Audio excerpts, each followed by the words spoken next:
Hi everyone. I feel kind of compelled to weigh in on what I think is going to happen in the US 2024 presidential election, even though in general this year I've really taken several steps back and haven't really gotten involved in it like I have in the past. I feel that we're all like adults and we can make our own decisions based on what we see as long as we have reliable information to go on. So sometimes if something really inaccurate or unfair happens, I might weigh in on that, but generally I stay out of it and let people make their own choices and for history to take its course to a degree. But yesterday I feel like I had kind of an epiphany while I was riding my bike, and shortly after, one of the tires popped on some gravel. So I felt like that was some kind of release at that moment. Anyway, I think there is a very, very, very high probability, and I would almost say this is what I'm just about sure is going to happen.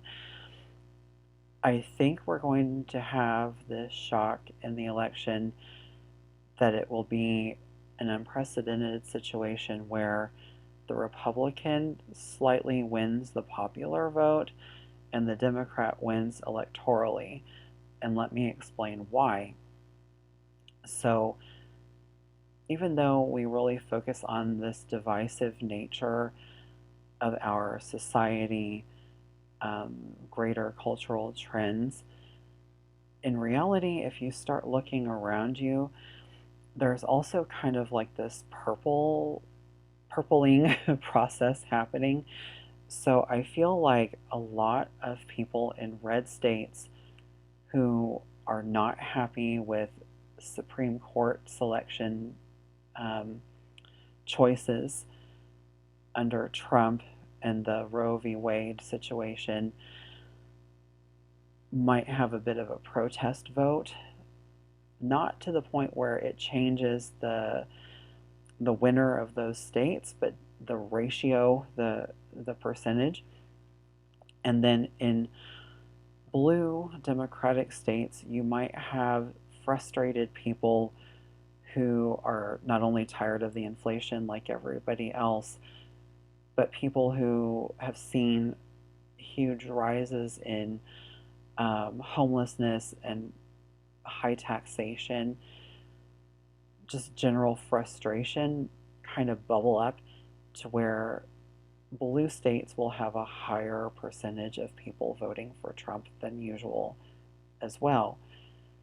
Then in the battleground states, I I'm going to say that just from what I've observed looking at data and both like inferencing various things that I've observed, don't be surprised if Wisconsin just ever so slightly goes for Trump, and then North Carolina might go for Harris very unexpectedly. And if she carries the other battleground states of the North,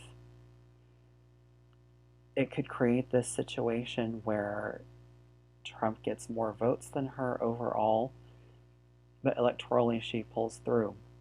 Because that's the logical side of my assessment on this.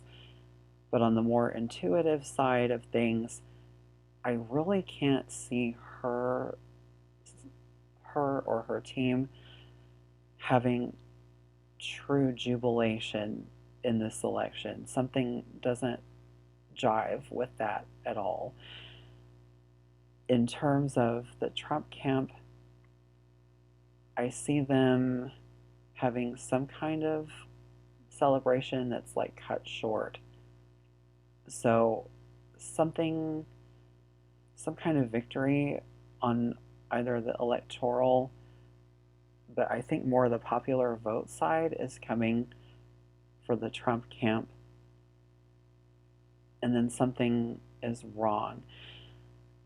The other possibility is that he could win electorally, and then be under arrest or something like that. But I really think that the most likely outcome is this electoral win for Harris and a popular vote outcome for Trump. Just a very small one because of the margins in the right places.